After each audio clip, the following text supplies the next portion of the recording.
Let's play it and talk about it. Today, there are hundreds of thousands of students excelling in our schools who are not American citizens. So? Some are the children of undocumented workers who had nothing to do with the actions of their parents. They grew up as Americans and pledge allegiance to our flag, and yet they live every day with the threat of deportation.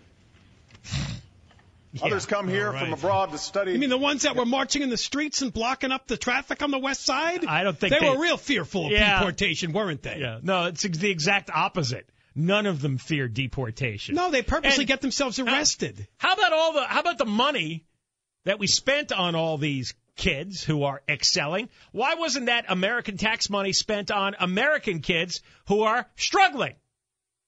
Shouldn't we care for struggling American kids? And what about all the kids who don't excel, who are illegal aliens? Can we deport those? Notice he only picks the ones who excel. Well, by definitions, the ones who excel are a tiny percentage. Not everyone excels, or you wouldn't even use that word. Most of them don't excel. Most of them drop out here in Los Angeles. So can we deport those and not pay for those people anymore? All right, let's finish it. Others come here from abroad to study in our colleges and universities. But as soon as they obtain advanced degrees, we send them back home to compete against us. I don't know where that comes from. It makes no sense. Where does he get that idea? Now, I strongly believe that we should take on... Stop it there. Who did we send home? Who? Tell me and show me the list of students who get advanced degrees and then are immediately deported back home to compete with us. Where does that come from? Where do you get that cockamamie idea Who gives a crap if they compete with us?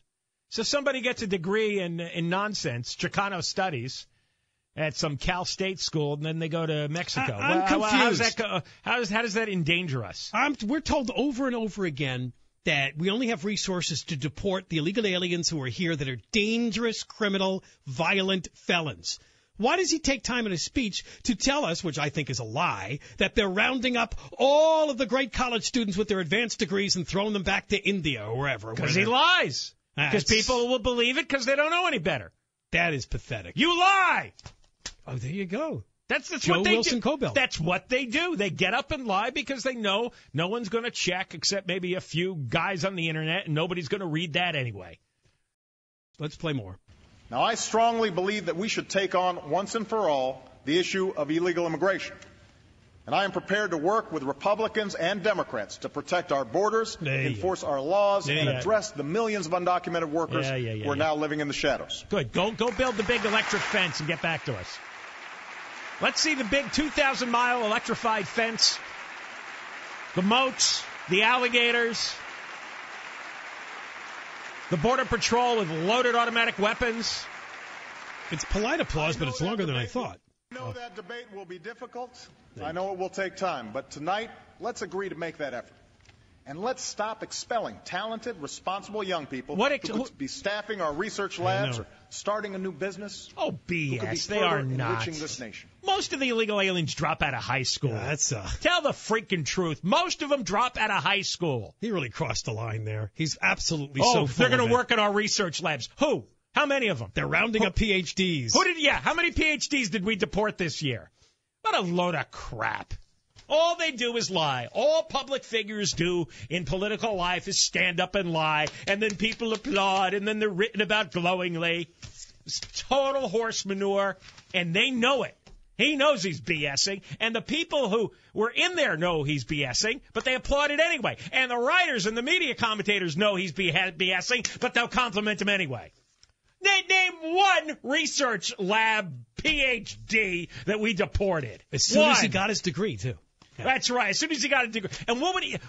As soon as he became and was ready to become a huge productive member of society, we grabbed him right there in his cap and gown, and we threw him on a plane to India. And then they're going to compete against us. Compete against us for what? It's the reverse argument. They should go back to Mexico to strengthen that country, because that country is so weak in so many ways. That's why so many millions run from Mexico and try to live here. So these people ought to care about their homeland and go back to Mexico and try to make life better so they can compete with us someday. So he's making the same speech. Let me put together a comprehensive immigration reform bill full of border security, which we'll ignore, but full of amnesty, which we will certainly give. Right. The amnesty. Remember this one more time. Once they give out an amnesty, you can't get it back. But they can give you lots of lies about extra border protections and the end of illegal immigration. And that's all they'll be is lies. Let's see the wall first. Let's see the 2,000-mile wall first. They're such liars. They're such insistent liars. But look at the culture we're in. We're in a culture where we accept the absurd premise that there has to be a State of the Union speech. It has to be covered on 500 different channels. Everyone has to be breathless. We get an advanced copy of the great man's words. We peruse and pore over each word. And then we decide how it fits in historically with other speeches from other great men of our past. Just a load of crap of lies every year. Bush shoveled this out 8 times, and now Obama's on his 3rd one. On the John and Ken Show.